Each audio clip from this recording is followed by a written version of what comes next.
سبحان اللہ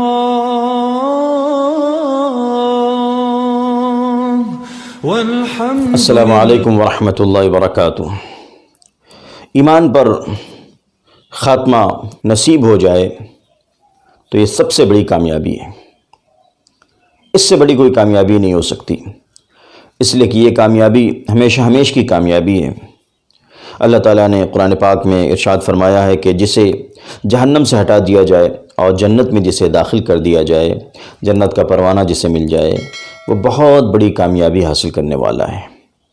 تو خاتمہ بالخیر، ایمان کے ساتھ دنیا سے آدمی اٹھ جائے، سب سے بڑی کامیابی ہے۔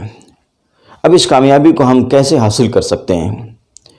ہر مومن یہ چاہتا ہے کہ خاتمہ بالخیر ہو، ایمان کے ساتھ اس دنیا سے جانا ہو، لیکن اس کے حصول کی صورت کیا ہوگی؟ قرآن و حدیث کی روشنی میں اس کے حصول کی صورت یہی ہے کہ ہم اللہ اور رسول کی مرضیات پر چلیں، ان طریقوں پر چلیں جو اللہ اور رسول نے زندگی گزارنے کے بتائے ہیں، جو فرائض ہیں ان کو قائم کریں، منہیات سے رکیں، جن چیزوں سے اللہ اور رسول نے روکا ہے، جن حرام چیزوں سے روکا ہے ان سے رکیں، بے حیائی کے کاموں سے رکیں، ظلم و تعدی سے رکیں، جو فرائض ہیں، جو واجبات ہیں، اور صحابہ کرام کی زندگی ہمارے سامنے ہو، اسوہ حسنہ ہمارے سامنے ہو کہ رسول پاک علیہ السلام نے کیسے زندگی گزاری اور زندگی گزارنے کا کون سا طریقہ ہمیں بتایا، اس طریقے پر ہم اپنی زندگی گزاریں، سچی زندگی گزاریں اور گناہوں سے پاک زندگی گزارنے کی کوشش کریں۔ اگر گناہ ہو جائیں تو ان پر فوراً توبہ کریں، استغفار کریں، اس لیے کہ مومن کی شان گناہوں پر اصرار کرنا اور گناہوں پر چمنا یہ مومن کی شان نہیں ہوتی۔ اس طرح ہم زندگی گزاریں، قرآن کو مضبوطی سے پکڑ کر زندگی گزاریں، حدیث کو مضبوطی سے پکڑ کر زندگی گزاریں، قرآن کی تلاوت کو، قرآن سے تعلق کو مضبوط کریں۔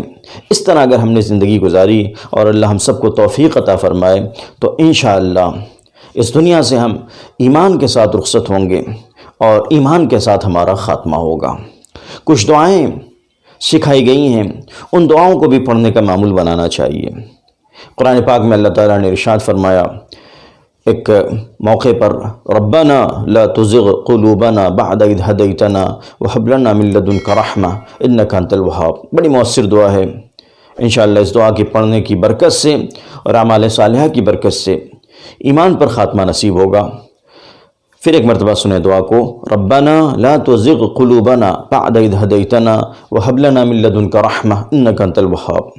یہ دعا پڑھنی چاہیے، اکثر پڑھے، نمازوں کے بعد جب دعا کا موقع ہو یا یوں بھی جب دعا کا موقع ہو تو یہ دعا پڑھتا رہے۔ اسی طرح اکثر و بیشتر اٹھتے بیٹھتے کہنا چاہیے آمنت باللہ ورسولہ، آمنت باللہ ورسولہ، آمنت باللہ ورسولہ بھی کہہ سکتا ہے، آمنت باللہ ورسولہ، اٹھتے بیٹھتے اکثر کہے اور استحضار کے ساتھ کہے، یقین کے ساتھ کہے، اپنے آپ کو نیک کاموں پر آمادہ کرتے ہوئے کہے، یہ نہیں کہ صرف زبان چل رہی ہے بلکہ عمل سے بھی اس کو ثابت کرے۔ آمنت باللہ ورسولہ، میں اللہ پر اور اس کے رسولوں پر ایمان لایا۔ آمنت باللہ ورسولہ، میں اللہ پر اور اس کے رسول خاتم النبیین صلی اللہ علیہ وسلم پر ایمان لایا۔